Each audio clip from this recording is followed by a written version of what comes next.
ఈ రాజహంసకు రారాజు ఎవ్వరో పార్ట్ 9 ముందు భాగాలను చూసి ఆ తర్వాత ఇది చూడండి. And sorry for late update. Please అక్క, నాకు ఇప్పుడేం మాట్లాడాలనిపించట్లేదు, కాసేపు నన్ను ఒంటరిగా వదిలే అని మళ్ళీ తలను కిందకి దించింది మధు. ఇంకేం మాట్లాడకుండా మౌనంగా బయటకు వచ్చిన అంజుకి గుణ, ఆర్కే తమ గదివైపే వస్తూ కనిపించారు. వాళ్ళు ఏడుస్తున్న మధుని చూడకుండా ఉండాలని తలుపును మూసేసి వాళ్లకు ఎదురెళ్ళింది. అంజు, పెళ్ళయ్యేంత వరకు అబ్బాయి మనతో పాటే ఉంటాడు. మీ గది పక్కన ఉన్న గది ఖాళీగానే ఉందిగా అని అడిగాడు గుణ. ఉంది నాన్న, కాకపోతే మధు వస్తువులు కొన్ని ఉన్నాయి, నేను తీసేస్తాలే అని చెప్పింది అంజు. రూమ్ తెలిసిందిగా, నేను వెళ్తాలేండి అని గుణ వైపు చూస్తూ చెప్పాడు ఆర్కే. సరే బాబు, మీకేది కావాలన్నా మొహమాటం లేకుండా అడగండి అని చెప్పేసి అక్కడి నుండి వెళ్ళిపోయాడు గుణ. రండి మరిది గారు అంటూ ముందుకు నడిచింది అంజు. వదిన, నా పేరు రాధాకృష్ణ, అందరూ ఆర్కే అని పిలుస్తారు, మీరు నన్ను పేరు పెట్టి పిలవచ్చు అని చెప్పాడు ఆర్కే. అలాగే అని చిన్నగా నవ్వుతూ తమ గది పక్కన ఉన్న ఖాళీ గది తలుపును తెరిచింది అంజు. గది లోపలకు చూసిన ఆర్కే షాక్ అయ్యాడు. గది నిండా బట్టలన్నీ చిందరవందరగా పడి ఉన్నాయి. పుస్తకాలు, పేపర్లు అవి ఉండాల్సిన సెల్ఫ్లో తప్ప మిగిలిన అన్ని చోట్ల ఉన్నాయి. మధు, నీకెన్నిసార్లు చెప్పానే రూమ్ని నీట్గా పెట్టవే అని, అయినా కూడా ఇలా పిచ్చి పిచ్చిగా చేసి వదిలేశావు, అందుకేనే నిన్ను నాని తిట్టేది అని గొనుక్కుంటూ చైర్ని ఆర్కే వైపుకు లాగి కూర్చోమని చెప్పింది. ఒక 10 minutes వెయిట్ చేయండి, మొత్తం క్లీన్ చేసేస్తాను అంటూ తన పవిట కొంగుని దోపుకొని మధుని తిట్టుకుంటూ అన్నీ సర్దుతూ ఉంది అంజు. మీరెందుకు చేస్తున్నారు, పని వాళ్ళని పిలిస్తే వాళ్ళే వచ్చి చేస్తారుగా అని అన్నాడు ఆర్కే. ఇంట్లో పనులకు పనివాళ్ళు ఎవరూ ఉండరు, ఆడవాళ్ళం ఇంట్లో పనులు చేసుకుంటే మగవారు పొలం పనులు చూసుకుంటారు అని చెప్పింది అంజు. అయితే నేను కూడా హెల్ప్ చేయనా అంటూ లేచి నిలబడ్డాడు ఆర్కే. వద్దులే రాధా, నేను చేస్తానులే అని చెప్పింది అంజు. అంజు అలా పిలవగానే తన తల్లి గుర్తుకు వచ్చి బాధపడ్డాడు ఆర్కే. ఆర్కే కంటిలో నీటి చెమ్మను చూసిన అంజు, అయ్యో డస్ట్ పడుతుందా, నువ్వు బయటకు వెళ్ళి వెయిట్ చేయి, అయిపోగానే పిలుస్తాను అంది.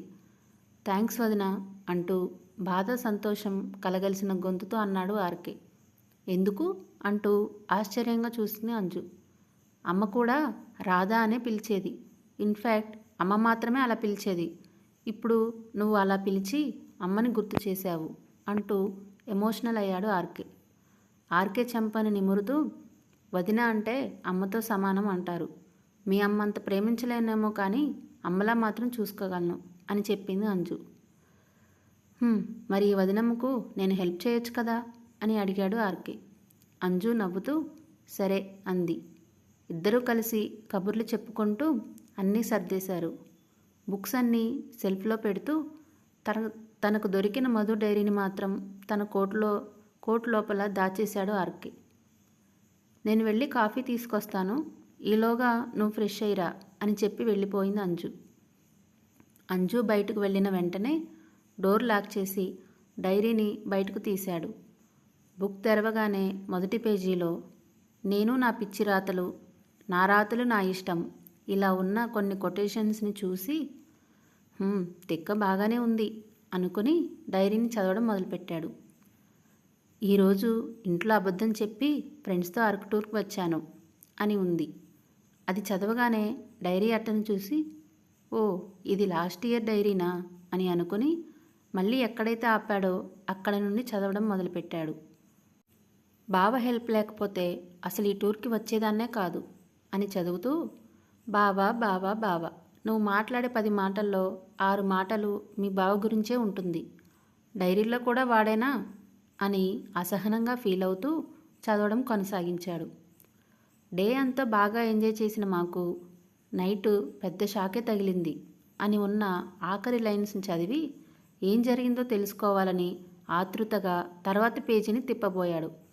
కానీ అంతలోనే అంజలి వస్తుంది అనడానికి ప్రతీకగా ఆమె కాలి అందెల చప్పుడు వినిపించింది. వెంటనే డైరీని మూసేసి తన కోటు లోపల దాచేశాడు. ఇదిగో రాధా కాఫీ అంటూ లోపలికి వచ్చింది అంజు. ఆర్కే కాఫీ తీసుకొని తాగుతూ డైరీలోని విషయాల గురించే ఆలోచిస్తూ మొహం చిరాగ్గా పెట్టాడు. ఆర్కే మొహంలోని భావాలను గమనించి, ఏంటి రాధా కాఫీ బాలేదా అని కొంచెం కంగారుగా అడిగింది. కాఫీ చాలా బాగుంది వదిన, అయినా అలా అడిగావేంటి అని అన్నాడు ఆర్కే. ఏం లేదు, కాఫీ తాగగానే నీ ఫేస్ చిరాగ్గా ఉన్నట్టు మారిపోయింది. కాఫీ బాగోక నాకు చెప్పడానికి ఇబ్బంది పడి అలాగే తాగుతున్నావేమో అనుకున్నా అని చెప్పింది అంజు. అదా, నేను వేరే విషయం గురించి ఆలోచిస్తూ ఉన్నాను అంతే. ఇన్ఫ్యాక్ట్ కాఫీ చాలా బాగుంది, నువ్వే పెట్టావా అని అడిగాడు ఆర్కే. అవును అని సమాధానం ఇచ్చింది అంజు. అమ్మయ్య, అయితే ఇక నుండి ఆ రాముగాడి చేతి కాఫీ తాగే గండం తప్పుతుంది అని అన్నాడు ఆర్కే. అంజు అర్థం కాక ఆర్కే వైపు చూసింది. రాము అంటే మన ఇంట్లో కుక్. వాడు అన్నీ బాగానే చేస్తాడు, కానీ కాఫీ విషయంలో మాత్రం జీరో. మా మీద ప్రేమ ఎక్కువైనప్పుడు కాఫీని తియ్యటి పానకం చేస్తాడు, తిడితేనేమో కషాయం కన్నా ఘోరంగా తెస్తాడు అంటూ చెప్పుకొచ్చాడు ఆర్కే. అంజు గట్టిగా నవ్వి, సరే నేను వెళ్తున్నాను, ఏదైనా అవసరం ఉంటే పిలువు అనేసి వెళ్ళిపోయింది అంజు. అంజు వెళ్ళగానే ఆత్రంగా డైరీని ఓపెన్ చేయబోయిన ఆర్కేకి ఆదిత్య నుండి ఫోన్ కాల్ రావడంతో డైరీని పక్కన పెట్టి కాల్ లిఫ్ట్ చేసి, చెప్పన్నయ్య అని అన్నాడు.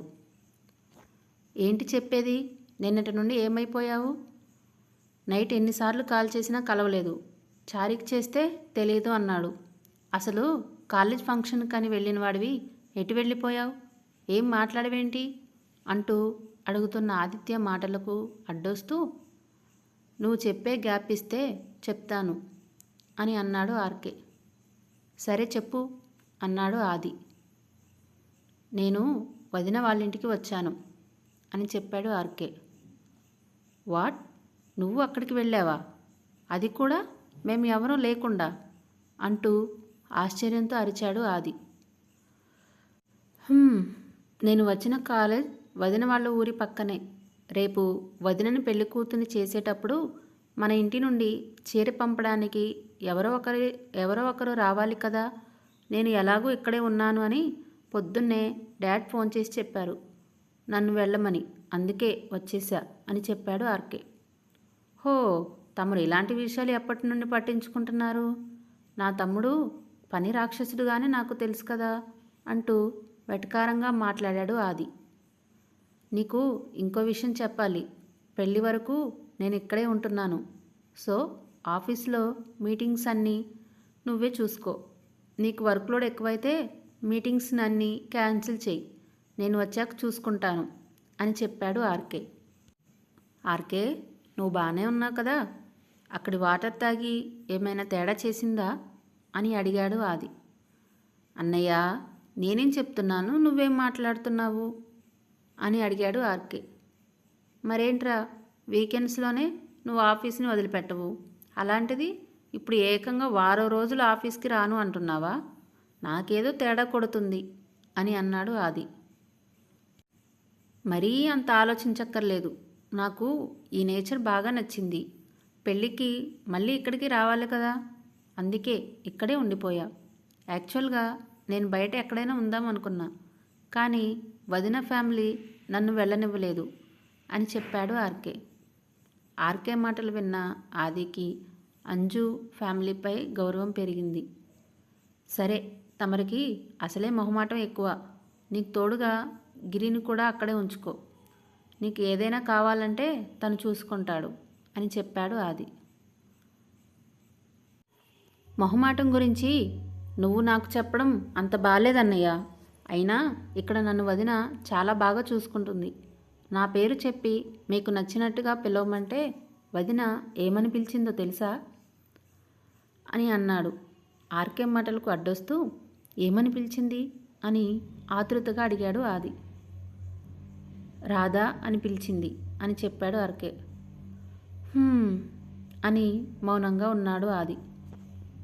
ఏంటన్నయ్య, ఏం మాట్లాడటం లేదు అని అడిగాడు ఆర్కే. ఏం లేదులే, మేము పిలిస్తే వద్దు అన్నవాడివి ఇప్పుడు తను పిలిస్తే ఎలా ఒప్పుకున్నావు అంటూ జలసీ ఫీల్ అయ్యాడు ఆది. వదిన అలా పిలవగానే అమ్మ గుర్తొచ్చింది, అందుకే వదినకు మాత్రమే అలా పిలిచే అవకాశం ఇచ్చాను అని చెప్పాడు ఆర్కే. ఆర్కే మాటలకు తల్లి గుర్తొచ్చి ఇంకేం అనలేదు ఆది. అలా ఇద్దరు కొద్దిసేపు మాట్లాడుకున్నారు. కాల్ కట్ చేయగానే డైరీని ఓపెన్ చేద్దాం అనుకున్న ఆర్కేకి పక్క గదిలో నుండి మాటలు వినిపించడంతో డైరీని పక్కన పెట్టేసి 2 గదులకు కనెక్టింగ్ డోర్ దగ్గరకు వచ్చి నిలబడ్డాడు. ఇలా వేరే వారి మాటలు వినడం తప్పు కదా అని అనుకుని మాట్లాడుతుంది మధు అయ్యేసరికి తప్పైనా తప్పక అక్కడే నిల్చున్నాడు. మధు, ఎంతసేపు ఇలా ఉంటావు చెప్పు, భోజనం టైం అవుతుంది, పొద్దున కూడా ఏం తినలేదు, కొంచెం తిందు కిందకి పదవే అంటూ బ్రతిమలాడింది అంజు.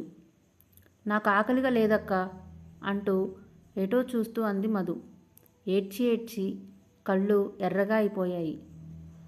అంజు ఇంకేం మాట్లాడకుండా తను మధు పక్కనే కూర్చుంది. కొద్దిసేపు ఇద్దరి మధ్యన మౌనమే నిలిచింది. చిన్నగా వెక్కిళ్ళ శబ్దం వినిపిస్తూ ఉండడంతో అనుమానంగా అంజు కళ్ళలోకి చూసింది మధు. ఏడుస్తున్న అక్కని చూసి, అక్క ఏంటిది, నువ్వెందుకు ఏడుస్తున్నావు అంటూ తన చేత్తో అంజు చెంపలపై ఉన్న కన్నీటిని తుడిచింది. మరేం చేయమంటావే, నిన్ను ఇలా చూడటం నా వల్ల కావట్లేదు. నా పెళ్ళికి నువ్వు ఎంతో సందడి చేస్తావు అనుకున్నాను, కానీ పరిస్థితులు ఇలా మారిపోయి ఇద్దరి పెళ్ళిళ్ళు ఒకేసారి జరుగుతాయని, నువ్వు ఇలా ఏడుస్తూ ఉండిపోతావని నేను అనుకోలేదుగా అంటూ బాధపడింది అంజు. నేను బాధపడుతున్నానని అక్కని బాధపెట్టడం కరెక్ట్ కాదు అని మనసులో అనుకుని నేనేదో కాస్త బాధలో ఉండి ఏడ్చాను.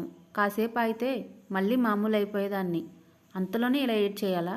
నీకు తెలుసు కదా నేను బాధను ఎక్కువసేపు నా దగ్గర ఉంచుకోలేనని అని చెప్తూ అంజుని హత్తుకుంది మధు. అంజు కూడా మధుని గట్టిగా హత్తుకొని కాసేపు కళ్ళు మూసింది. మధు అలాగే ఉండి, అక్క కాసేపు నేను మాట్లాడకపోతేనే ఇంతలా బాధపడుతున్నావు, మరి మమ్మల్ని అందరినీ వదిలి అక్కడ ఎలా ఉండగలవే అని అడిగింది. ఏమో, నాకు ఇప్పటి వరకు ఆ ఆలోచనే రాలేదు. నువ్వు అప్పుడప్పుడన్నా ఫ్రెండ్స్ అని టూర్ అని బయటకు వెళ్ళేదానివి. నేను ఈ ఇల్లు మిమ్మల్ని వదిలి ఎక్కడా నిద్ర చేసిందే లేదు. ఇప్పుడు మీ అందరినీ వదిలి ఎక్కడికో దూరంగా వెళ్ళి ఉండగలనా అనిపిస్తుంది. నువ్వైతే చక్కగా ఎదురింట్లోనే ఉంటావు, ఎప్పుడు కావాలంటే అప్పుడు ఇక్కడికి రావచ్చు అని అంది అంజు. మధు చటుక్కున అంజుని వదిలి తన చేతిని ముందుకు చాపింది.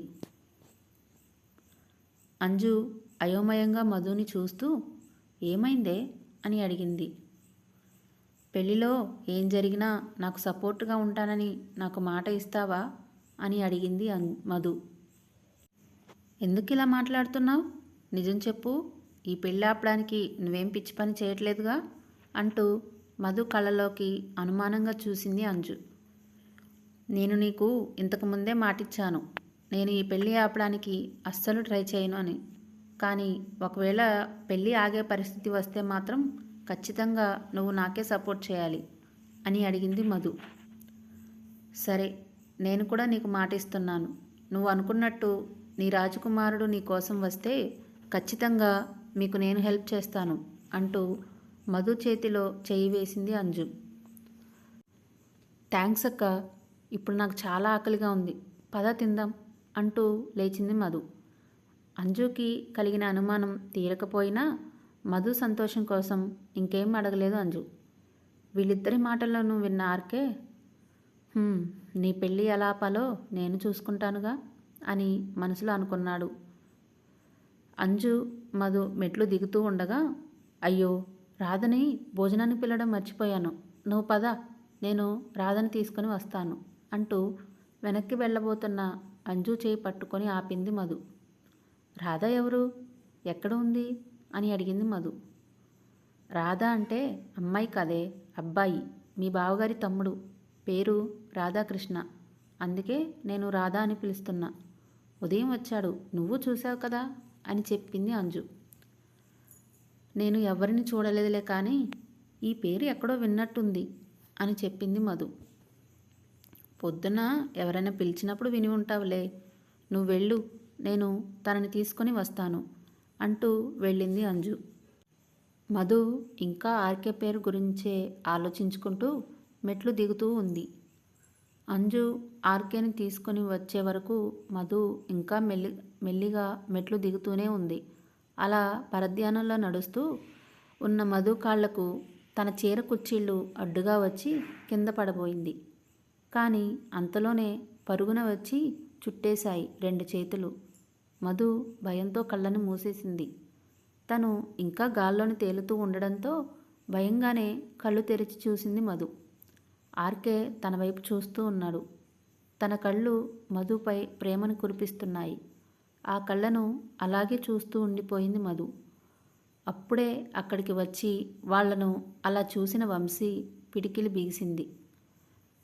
మధు అని అంజలి పిలిచిన కేకతో ఇద్దరూ ఈ లోకంలోకి వచ్చారు. వెంటనే మధుని సరిగ్గా నిలబెట్టి, సారీ వదిన, పడబోతుంటే పట్టుకున్నాను అని చెప్పాడు ఆర్కే. అరే, మంచి పని చేసి సారీ చెప్తావేంటి రాధా, మేమే నీకు థ్యాంక్స్ చెప్పాలి అని అంది అంజు. వీళ్ళిద్దరూ మాట్లాడుతున్నా మధు మాత్రం ఇతనిని ఎక్కడో చూశాను అని ఆలోచిస్తూనే ఉంది. కొనసాగుతుంది. Please ignore mistakes. ఈ స్టోరీ మీకు నచ్చినట్లయితే లైక్ చేసి కామెంట్ రూపంలో మీ అభిప్రాయాన్ని తెలియజేయండి. అలాగే తదుపరి అప్డేట్స్ కొరకు ఛానల్ని సబ్స్క్రైబ్ చేసుకోండి. Thanks for watching.